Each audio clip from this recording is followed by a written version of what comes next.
안녕하세요, 박원경 변호사입니다. 이번 시간에는 여러분이 갑자기 체포당한 경우, 이 경우 어떻게 대응할지 꼭 알아둬야 될 사항에 관해서 설명드리도록 하겠습니다. 우선 체포, 구속이란 말은 다 들어보셨을 것 같은데 두 가지는 좀 차이가 있습니다. 체포는 기간이 우선 짧습니다. 짧은 기간 조사를 위해서 이제 가둬두는 것을 말을 하고, 구속은 좀 더 길게 수사나 재판상 이제 구금이 필요하기 때문에 좀 기간이 긴 차이가 있습니다. 그래서 우선 체포당한 경우 어떻게 대응할지 이 부분에 대해서 설명을 드리도록 하겠습니다. 이번 시간에는 체포는 크게 세 가지가 있습니다. 이제 현행범 체포, 그리고 긴급 체포, 그리고 영장에 의한 체포, 이 세 가지가 있습니다.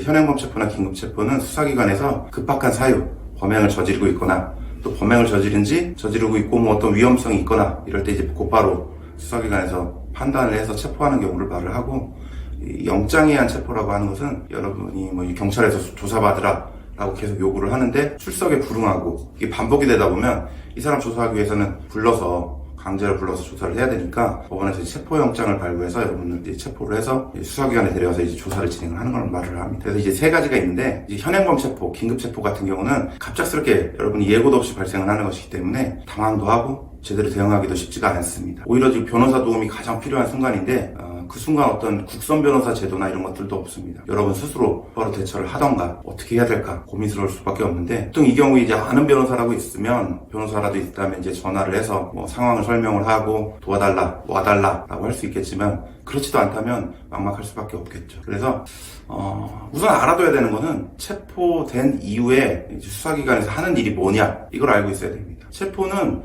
48시간 이내에 구속영장, 더 길게 여러분을 구금을 시킬지 말지를 결정하는 재판을 청구할지 말지를 결정을 해야 됩니다. 따라서 48시간 이내에 여러분한테 피의자 조사를 진행을 하는 것이죠. 물론 여러분을 이제 체포하기 위해서는 이제 피해자나 관련 증거나 어느 정도는 확보된 상태, 체포 사유를 만든 다음에 체포하고 여러분한테 그 입장이나 이런 것들을 들어보는 피의자 조사를 진행을 한다라고 보시면 될 것 같습니다. 그럼 이 피의자 조사는 무엇보다 중요합니다. 왜냐하면 사건과 가깝기 때문이죠. 가까울수록 증명력이 높습니다. 증거력이 높고, 따라서 갑작스럽게 근데 체포가 되다 보면 심리적으로 위축이 되고 자신의 입장을 제대로 대변하거나 할 수가 없는 경우가 굉장히 많겠죠. 그렇다 보니까 자백할 사안이 아닌데도 심리적으로 위축해서 다 인정하는 자백을 하거나, 혹은 또 중요한 부분을 일부라도 또 자백하는 경우들이 생길 수가 있습니다. 또 자백은 하지 않더라도 굳이 말할 필요가 없는 불리한 사항을 또 말해버리는 경우도 생길 수가 있겠죠. 그러면 어떻게 해야 되느냐?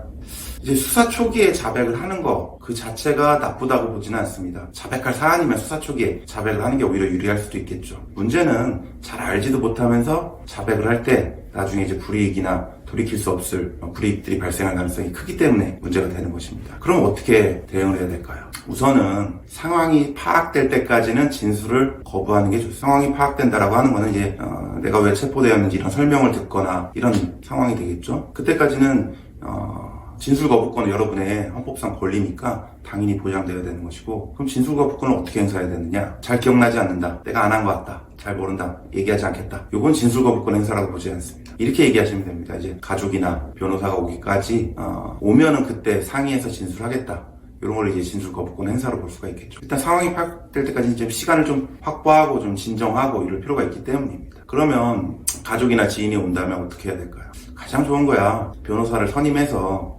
도움을 받는 게 가장 좋겠지만 시간적으로 어려울 수가 있습니다. 그러면 체포 직후에는 여러분이 이제 가족이나 내 지인한테 내 상황을 설명하기 위해서 전화를 하겠다라는 거를 경찰이 막지는 않습니다. 그러니까 전화를 할 수가 있는 거죠. 근데 바로 옆에 경찰이 있는 상황에서 내가 실은 이건데 이렇게 얘기하는 게 쉽지가 않을 수가 있어요. 따라서 전화를 할 때는 이 정도만 얘기를 하시면 됩니다. 내가 지금 어떠한 혐의로 체포되어 있다, 어디 경찰서에 있다, 이런 정도를 이제 설명을 하는 게 가장 중요합니다. 그럼 이제 가족이나 지인이 듣고 변호사를 찾아가서 이런 상황이라고 하는데 어떤 겁니까? 어떻게 해야 됩니까? 이게 최소한 상담이라도 대신 가서 할 수 있겠죠. 아무 내용도 모른 채로 변호사가 무작정 와서 선임하고 또 상담하고 접견을 하는 거는 현실적으로 쉽지는 굉장히 않습니다. 그렇기 때문에 전화를 할 때도 이런 방법으로 하시는 게 가장 중요하다는 걸 말씀드리겠습니다. 그리고 이제 혹시라도 가족이나 지인이 온다라고 하더라도 이게 체포된 상황에서는 다 녹화가 되고 있습니다. 따라서 세부적인 불리한 사항이나 이런 것들을 얘기하는 거는 나중에 또 불리하게 쓰일 수가 있거든요. 왜냐하면 수사기관에서는 그걸 다 녹화해서 기록해서 가지고 있기 때문이죠. 따라서